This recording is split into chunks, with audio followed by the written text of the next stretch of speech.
volvemos nuevamente con el doctor Alejandro Ramírez para hacer así un examen postelectoral. Muy bien. Usted va a mi felicitación, Gracias, William. porque en el último especial que hicimos aquí, le abrimos los ojos a mucha gente. Así fue, William. Me llamaron amigos de varias partes del país y la verdad era que Colombia debía reaccionar en ese momento y no menospreciar las amenazas que se ceñían sobre estas justas electorales. Y fíjese que fueron tan fuertes contra el presidente en ese plebiscito que el presidente no tuvo la grandeza de reconocer su derrota en las elecciones. Pero el presidente hablaba de un plebiscito. Así fue.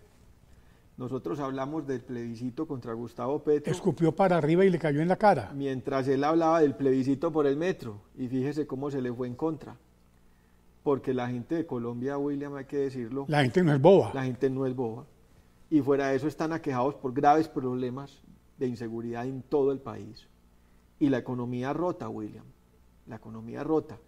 Entonces la gente se levantó a votar, inclusive los votantes que habían sido seducidos por esas promesas de cambio, fuertemente acudieron a las urnas y votaron en contra. Prueba de ello, la famosa carta de la periodista María Jimena Duzán. Bueno. Muy bien la carta.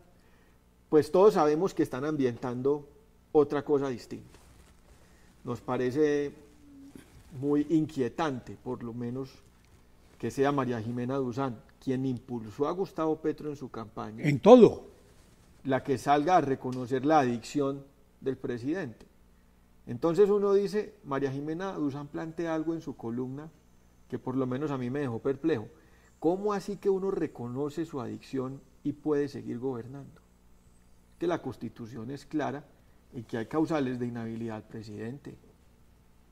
Y esta es una causal muy grave para los colombianos. Hemos tenido muchas crisis institucionales, William, muchas en nuestra historia, pero tener un presidente con una adicción es muy grave para el país.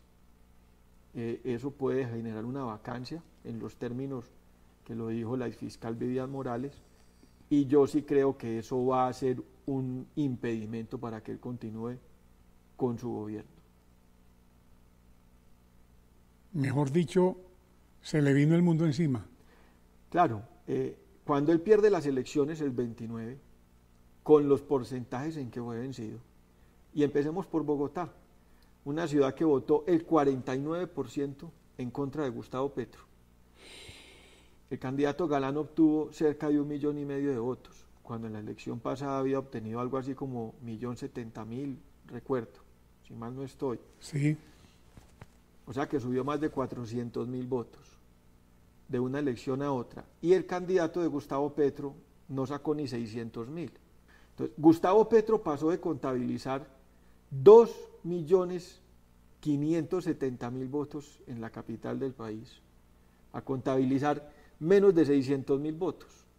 Y no era menor que su candidato era su socio, Bolívar, Gustavo Bolívar, quien se reconoció como candidato del gobierno en las justas electorales. Entonces, cuando uno tiene esa reducción drástica en la votación, significa que los ciudadanos bogotanos, donde Gustavo Petro fue alcalde, son los principales en este movimiento del cambio. Este sí, el verdadero cambio. Y fíjese lo que pasó en Antioquia. Federico Gutiérrez elige Medellín contra Quintero. Saca el 73% de la votación, William. Eso es para enmarcar. Eso no volverá a suceder en la historia de la ciudad, 73%.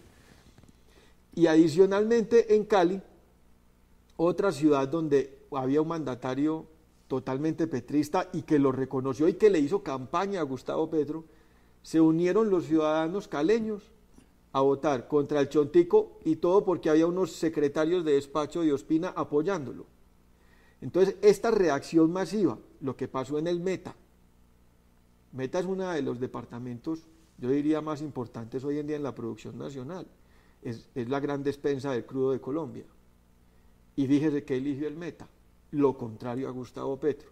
Y más diciente todavía lo que sucedió en Santander, donde se elige el general Juvenal Díaz Mateus en contra de Rodolfo Hernández, quien se había aliado con Gustavo Petro y a quien todos vimos abrazándose con él después de la elección y después de la derrota. No. Y eligen como fórmula y alcalde de Bucaramanga al pastor Bertrán, un hombre de valores. Yo no tengo ninguna duda que va a ser un gobierno muy distinto al del mandatario actual, y estoy esperando, como todos los colombianos, desde ya la posesión de estos mandatarios el 1 de enero del 2024 para que empiece el gobierno desde las regiones, porque lo que estamos teniendo es una vacancia de gobierno. Lo que ha dicho Fico, vamos a gobernar el país desde las regiones. El país se puede gobernar desde las regiones, tenemos una institucionalidad que ha sabido resistir a lo que ha querido hacer Gustavo Petro, a pesar de que él le había cedido el control territorial a la narcoguerrilla en el suroccidente del país, en los departamentos del Cauca y Nariño, que él reclamó como triunfos electorales suyos. Realmente son triunfos electorales de la delincuencia, porque allá hubo constreñimiento al elector, porque allá hubo violencia y los candidatos no se pudieron presentar por amenazas de muerte, y porque las fuerzas militares tampoco le pudieron cumplir a las justas electorales llevando el material electoral, y tocó consensuarlo con los mismos narcoguerrilleros de la zona. Entonces sale Gustavo Petro a reclamar el triunfo de esos departamentos. Ahí no triunfó la democracia. Y esa debe ser la alerta que tengamos los colombianos para el próximo conteo electoral parlamentario que vamos a tener. Y es que hoy las elecciones en Colombia, en muchos de los territorios de nuestro país, no son elecciones libres. Y eso tiene que levantar todas las alertas. En la Organización de Estados Americanos, recuerde, la MOE lo dijo, y lo dijo el defensor del pueblo, iba a haber problemas en las elecciones. Y el registrador dijo, serán las elecciones más transparentes de la historia del país. Y ahí lo vimos corriendo detrás, pasando mesas y postergando votaciones para otras fechas por las graves alteraciones al orden público. Entonces, tenemos graves riesgos sobre las elecciones, William. Tenemos un sistema que se puede manipular y que los políticos lo saben. Entonces, toca que entre todos salgamos a votar masivamente para poder derrotar a esas personas que quieren manipular las elecciones, ya sea intimidando al elector o manipulando los mecanismos electorales con la transhumancia electoral, que se vio mucho fenómeno de transhumancia electoral en el país y que no fue corregida por los organismos de control. Estamos, mejor dicho, con una oleada de frescura, Sí, una señor. bocanada Sí, señor. de frescura. Tuvimos una bocanada de frescura.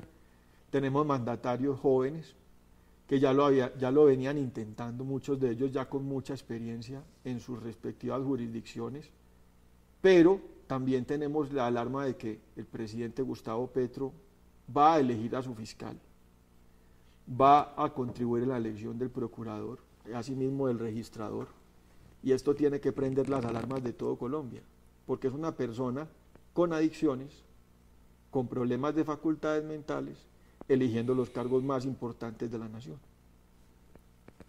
Yo recuerdo que en esta misma silla vino expresamente de Medellín José Obdulio Gaviria. Así fue. Y me dijo, vengo a anunciarles que el nuevo gobernador de Antioquia será Andrés Julián Rendón. Y así fue. Y hay que reconocerle a José Obdulio, a todo el Partido Centro Democrático, a los partidos de la coalición. Él hizo una coalición con Eugenio Prieto en el Partido Liberal, ¿cierto? Y los antioqueños reaccionaron muy bien a esa postulación y lo vieron como una necesidad del departamento frente a los anuncios que hacía el presidente Petro durante la campaña, porque el ministro de Transporte salió a decir que no habría plata en el presupuesto del año 2024 para terminar las vías 4G, cuando Antioquia está construyendo el proyecto de infraestructura más importante de su historia para acabar con la segregación del Urabá. Terminamos el túnel del Toyo, vamos a construir los accesos al túnel del Toyo, fase 1 y fase 2, esa financiación se requiere, está contratada.